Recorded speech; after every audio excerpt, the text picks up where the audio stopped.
मेवात के नौगांवा थाना क्षेत्र के तेलियाबास गांव में मंगलवार को एक ही परिवार के दो पक्षों में चल रहे जमीनी विवाद ने भयंकर रूप ले लिया। मामूली कहासुनी से शुरू हुआ झगड़ा देखते ही देखते खूनी संघर्ष में बदल गया, जिसमें एक युवक की गोली लगने से मौत हो गई। मृतक रफीक के बड़े भाई बरकत की पत्नी संजीदा ने बताया कि उनके परिवार की 10 बीघा जमीन है। इसी में से 3.5 बीघा जमीन को लेकर परिवार के ही लोग सुफेदा और हमीदा के साथ पिछले 1 महीने से विवाद चल रहा था। दोनों पक्षों में कई बार बहस और झगड़े हो चुके थे। संजीदा ने कहा कि करीब 20 दिन पहले भी आरोपियों ने उनकी सास आसीना पर फावड़ा से हमला कर दिया था, जिससे उनका सिर फट गया था। इसकी शिकायत नौगांवा थाने में दी गई, लेकिन पुलिस ने न तो कार्रवाई की और न ही किसी तरह की समझाइश कराई। इसी लापरवाही के कारण विवाद लगातार बढ़ता गया। मेरे पीछे आप जो जगह देख रहे हैं, ये एक जंगल है, खेतीबाड़ी का स्थान है। यहाँ से मंगलवार सुबह रफीक अपने खेत से होकर गुजर रहा था। इसी दौरान आरोपी पक्ष के 50 से 60 लोग अचानक यहाँ पहुँच गए। उनमें से करीब 15 लोगों के हाथों में बंदूक और धारदार हथियार थे। जब मैं यहाँ गांव के कुछ लोगों से बात कर रहा था तो उन्होंने कैमरे पर आने से साफ मना कर दिया, लेकिन कैमरे के पीछे उन्होंने मुझे बताया कि फजरू, मकसूद, फरमान, जमशेद सहित दर्जनों लोगों ने एक साथ रफीक पर हमला कर दिया। भीड़ ने उस पर लाठी डंडों से वार किए और मकसूद पुत्र फजरू ने उस पर नज़दीक से गोली चला दी। गोली रफीक के सिर से लगी और आर पार निकल गई। रफीक को गंभीर हालत में अलवर के एक निजी अस्पताल में लाया गया, लेकिन डॉक्टरों ने जांच के बाद उसे मृत घोषित कर दिया। रफीक की मौत की खबर जैसे ही परिवार को लगी, उसके बाद पूरे गांव के अंदर मातम छा गया।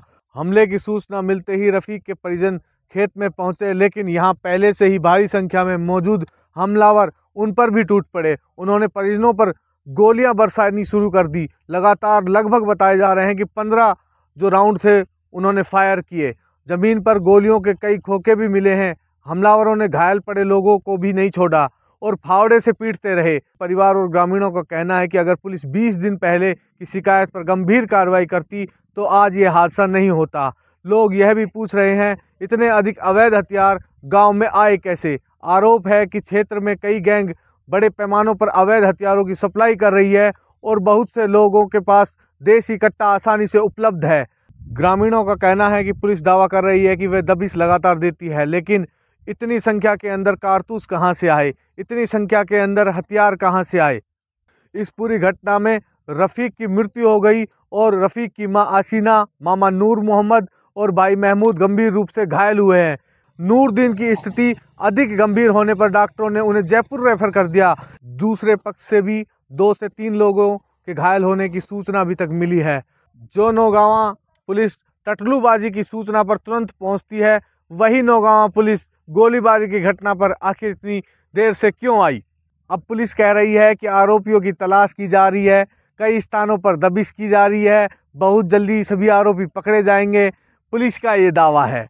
सबसे बड़ा सवाल यह है, आखिर इतनी भारी संख्या में कारतूस और हथियार कहां से आए? क्या वास्तव में मेवात में यहाँ अवैध हथियारों का इतना बड़ा नेटवर्क सक्रिय है जिसकी भनक पुलिस को भी नहीं लग रही?